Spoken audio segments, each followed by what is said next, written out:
नमस्कार साथियों, आप सभी को नवरात्रि के इस पावन पर्व की बहुत बहुत शुभकामनाएं। साथ ही अवंतिका अकादमी आपके लिए लेकर आया है मध्य प्रदेश करंट अफेयर्स के संदर्भ में एमपीपीएससी को विशेष संदर्भित रखते हुए करंट अफेयर्स की नियमित कक्षाएं, जिसमें प्रतिदिन आपको महत्वपूर्ण करंट अफेयर्स उपलब्ध करवाए जाते हैं। हर दिन की नियमित घटनाएं आपको उपलब्ध करवाई जाती है। उसी क्रम में आज से मध्य प्रदेश के करंट अफेयर्स की एक लंबी कक्षा प्रतिदिन इसी समय रात्रि के अवसर पर आपको नियमित रूप से उपलब्ध करवाई जाएगी। तो आइए आज से प्रारंभ करते हैं मध्य प्रदेश के महत्वपूर्ण करंट अफेयर्स। साथियों, आज का पहला करंट अफेयर्स है हमारा, जो मध्य प्रदेश की शोभा बढ़ाने के लिए जाना जाएगा।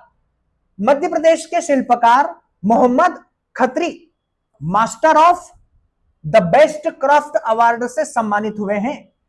मध्य प्रदेश के बहुत ही लोकप्रिय शिल्पकार है यह। बाघ कला से इनका संबंध रहा है। बाघ कला मध्य प्रदेश के धार में, मैं आपको जानकारी देना चाहूंगा कि बाघ कला क्या है और क्यों इन्हें यह सम्मान मिला है। साथियों, मध्य प्रदेश के धार में बाघ कला जो है वह प्रसिद्ध है। बाघ कला मध्य प्रदेश के धार में प्रसिद्ध है। अब बाघ कला क्यों है और इसका नाम बाघ क्यों रखा गया है? धार में बाघिन नदी है, बाघिन नदी। इस बाघिन नदी के कारण जो है वह इस कला को बाघ कला कहा जाता है। तो बाघ कला के क्षेत्र में महत्वपूर्ण योगदान देने के लिए मध्य प्रदेश के Mohammad Khatri master of the best craft award से सम्मानित किए गए हैं। कहां मिला है इन्हें यह सम्मान?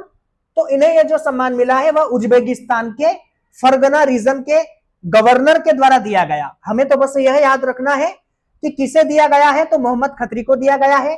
कौन सा सम्मान है? Master of the best craft दिया गया है। और किस क्षेत्र के लिए दिया गया है? तो बाघ कला के लिए दिया गया है।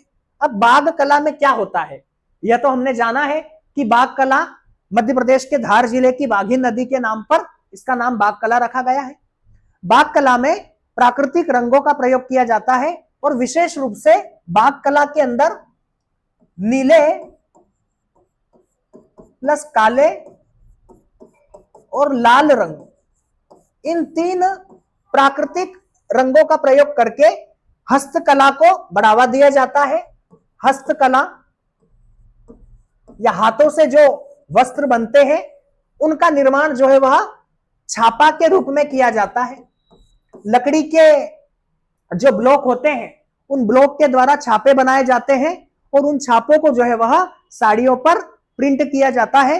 और इसमें प्राकृतिक रंगों का उपयोग होता है। नीले, लाल और काले रंग का जो है वह प्राकृतिक रंग का उपयोग किया जाता है।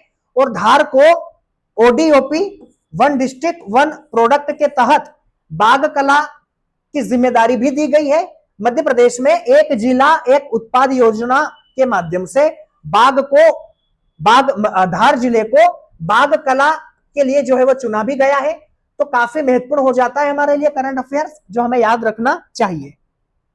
अगले करंट अफेयर्स पर साथियों हम चर्चा करें तो मध्य प्रदेश ने पिछले 2 दिनों से जिसकी हम चर्चा कर रहे हैं, प्रतिष्ठित स्कोच अवार्ड जो है वह कई विभागों में प्राप्त किए हैं। स्कोच सम्मान वो सम्मान होता है जो सरकार की नीतियों को या सरकार की योजनाओं को बेहतर प्रभावी रूप से लागू करने के लिए दिया जाता है। तो प्रतिष्ठित स्कोच अवार्ड से सम्मानित हुए हैं पिछड़ा वर्ग आयोग अल्पसंख्यक कल्याण आयोग के आयुक्त श्री सुमन। आज की ही कहानी है, आज का ही जो है वह करंट अफेयर्स है कि मध्य प्रदेश के पिछड़ा वर्ग और अल्पसंख्यक कल्याण आयुक्त को स्कोच सम्मान से सम्मानित किया गया है। अब यह सम्मान क्यों दिया गया है?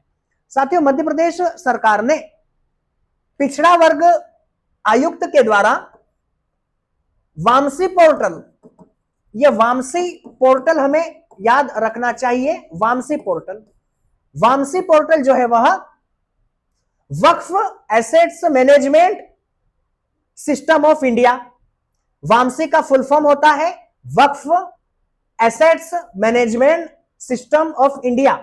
यानी कि जो वक्फ की संपत्तियां हैं उन वक्फ की संपत्तियों को डिजिटलाइजेशन करने के लिए इस विभाग को यह सम्मान दिया गया है। मध्य प्रदेश सरकार ने वक्फ संपत्तियों के प्रबंधन, सत्यापन और निगरानी के लिए एमपी वामसी पोर्टल बनाया है। और इसी वामसी पोर्टल के तहत, वामसी का फुल फॉर्म मैंने आपको बताया है कि Waqf assets management system of India. तो इस तरह से इस वक्फ की संपत्ति को वामसी पोर्टल पर डिजिटलाइज किया जाएगा। और यही कारण है कि इस उपलब्धि के लिए प्रतिष्ठित स्कॉच अवार्ड से सम्मानित किया गया है पिछड़ा वर्ग और अल्पसंख्यक कल्याण आयुक्त श्री सुमन को। यानी कि यह जो अवार्ड मिला है यह पिछड़ा वर्ग और अल्पसंख्यक कल्याण विभाग को दिया गया है।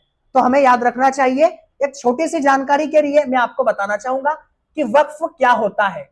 देखिए साथियों, वक्फ का मतलब होता है, मुस्लिम धर्म में वक्फ एक ऐसा ट्रस्ट है जो औकाफ, जो जमीन होती है, औकाफ, मुस्लिम समाज में एक शब्द का प्रयोग किया जाता है जिसका नाम है औकाफ। औकाफ, औकाफ वह भूमि होती है जो मुस्लिम समाज के व्यक्ति के द्वारा धर्म के नाम पर दान कर दी जाती है। यानी कि वह भूमि जो धर्म के नाम पर दान कर दी जाए उस भूमि को औकाफ कहा जाता है। और वह व्यक्ति जो इस भूमि को दान करता है उसे वकीफ कहा जाता है। वकीफ। तो यह शब्द जो है वह याद रखने चाहिए कि औकाफ वह भूमि होती है जिसे वक्फ के नाम पर दान किया जाता है और वह व्यक्ति जो दान कर रहा है उसे वकीफ कहा जाता है। तो इस तरह से दान की गई संपत्ति का पूरा डिजिटलाइजेशन करने का जो कार्य है वह इस आयोग के द्वारा वामसी पोर्टल के माध्यम से किया गया और इसीलिए इसे यह सम्मान दिया गया है। तो हमें यह भी करंट अफेयर्स याद रखना चाहिए। अगले करंट अफेयर्स पर हम जाएं। आज भारत के अंदर दिल्ली में अंतरराष्ट्रीय स्तर का ऊर्जा सम्मेलन का जो है वह आयोजन हुआ है। दिल्ली में, देश की राजधानी में अंतरराष्ट्रीय ऊर्जा सम्मेलन का आज आयोजन किया गया। अंतरराष्ट्रीय ऊर्जा सम्मेलन, इस अंतरराष्ट्रीय ऊर्जा सम्मेलन में माननीय मुख्यमंत्री जी मध्य प्रदेश ने नेतृत्व किया है, मध्य प्रदेश का वर्चुअल रूप से।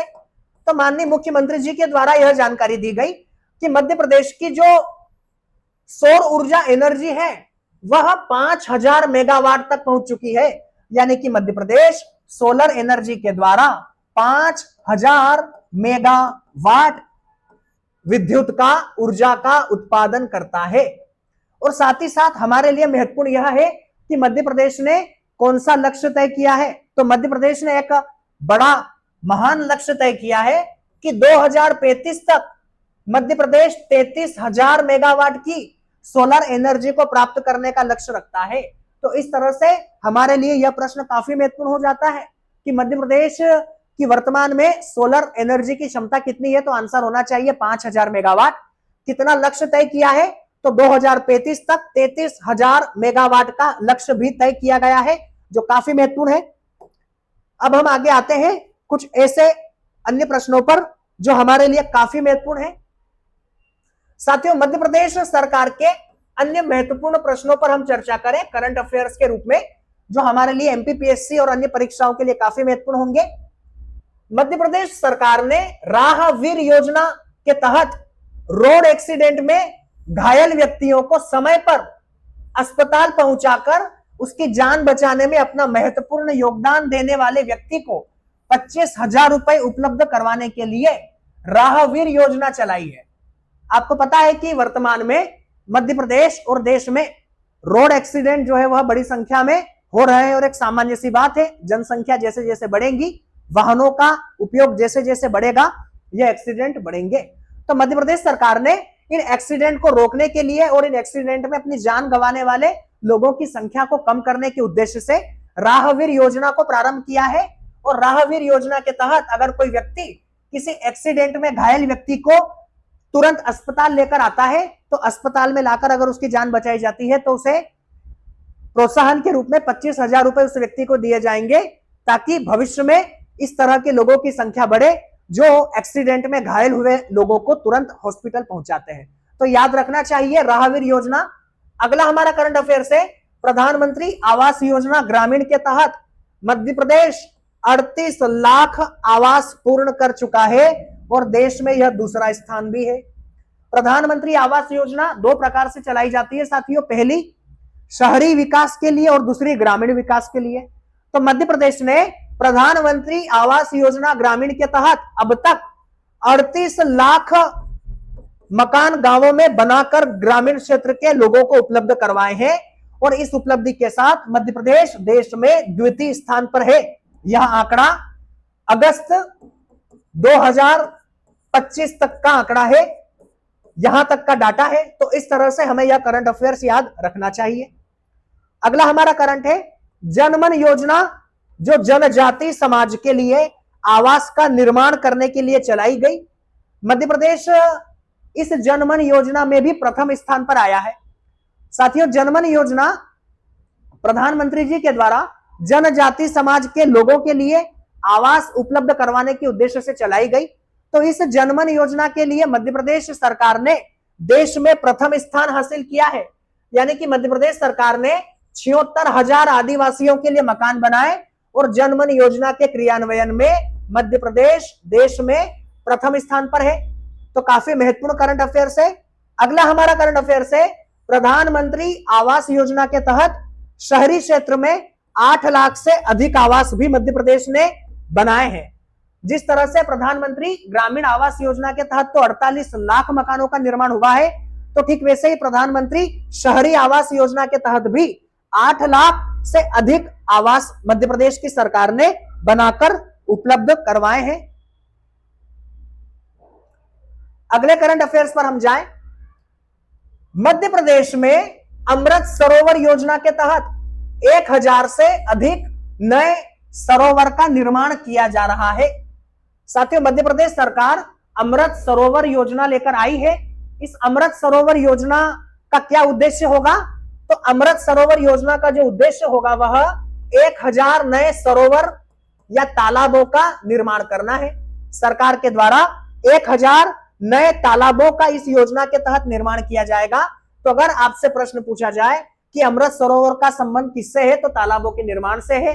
कितने सरोवर का निर्माण किया जाएगा? तो हमें याद रखना है 1000 सरोवर का निर्माण जो है वह किया जाना है। अगला हमारा करंट अफेयर से संपदा 2.0 को राष्ट्रीय ई गवर्नेंस पुरस्कार 2025 से सम्मानित किया गया है। अब यह संपदा 2.0 क्या है? पिछले करंट अफेयर्स में हमने चर्चा की थी कि संपदा जो होता है यह भारत सरकार का एक ऑनलाइन तरीके से आप ई पंजीयन करवा सकते हैं। आपकी रजिस्ट्री हुई या आपके कोई आवासीय दस्तावेज हुए, उन दस्तावेजों का आप स्वयं ही जो है वह ई पंजीयन कर सकते हैं। आपको किसी कार्यालय में जाने की आवश्यकता नहीं है। तो इस संपदा ऐप को और भी अपडेट करते हुए, अपग्रेड करते हुए मध्य प्रदेश सरकार के द्वारा संपदा 2.0 को जो है वह लागू किया गया। अब साथियों, 2.0 क्या होता है? देखिए, किसी भी योजना में या किसी भी व्यवस्था में जब बेहतर और उन्नत तकनीक का प्रयोग करके उसे और अपडेट और अपग्रेड कर दिया जाता है तो उसे 2.0 कहा जाता है। इसी तरह से मध्य प्रदेश ने संपदा पोर्टल को अपडेट करते हुए अपना एक पोर्टल बनाया जिसे संपदा 2.0 कहा गया है। इस संपदा 2.0 के तहत मध्य प्रदेश पंजीयन, रजिस्ट्री ऑनलाइन तरीके से करवाता है। व्यक्ति को किसी कार्यालय में जाने की आवश्यकता नहीं पड़ती। तो राष्ट्रीय ई गवर्नेंस पुरस्कार 2025 से इसे सम्मानित किया गया है। अगले करंट अफेयर्स पर हम चर्चा करें। मध्य प्रदेश में एक पेड़ मां के नाम 2.0 के तहत 5 करोड़ 40 लाख पेड़ लगाए गए। पूरे भारत में एक पेड़ मां के नाम एक भावनात्मक कार्यक्रम चल रहा है जो वृक्षारोपण को बढ़ावा देने के उद्देश्य से चलाया जा रहा है। मध्य प्रदेश ने एक पेड़ मां के नाम 2.0 के तहत 5 करोड़ 40 लाख पेड़ों का जो है वह वृक्षारोपण करने का रिकॉर्ड बनाया है। तो याद रखना चाहिए कि मध्य प्रदेश ने एक वृक्ष मां के नाम 2.0 के तहत कितने वृक्ष मध्य प्रदेश में उगाए हैं? तो 5 करोड़ 40 लाख। साथ ही साथ मध्य प्रदेश देश का एकमात्र पहला ऐसा राज्य है जहां क्षेत्रफल की दृष्टि से वनों का आवरण सबसे अधिक है। तो हमें वन प्रदेश भी कहा जाता है। अगले करंट अफेयर्स पर हम जाएं। सतपुड़ा टाइगर रिजर्व प्रभावी प्रबंधन में देश के सभी टाइगर रिजर्व में द्वितीय स्थान पर है। साथियों, पूरे देश में अब तक 53 टाइगर रिजर्व जो है वह घोषित किए गए हैं। देश में 53 टाइगर रिजर्व है।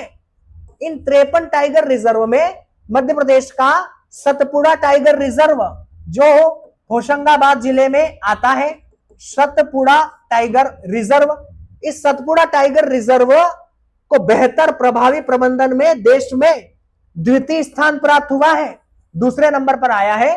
तो अगर आपसे पूछा जाए कि कौन सा राष्ट्रीय उद्यान बेहतर प्रबंधन में देश में द्वितीय स्थान पर है, तो मध्य प्रदेश का सतपुड़ा राष्ट्रीय उद्यान है या सतपुड़ा टाइगर रिजर्व है।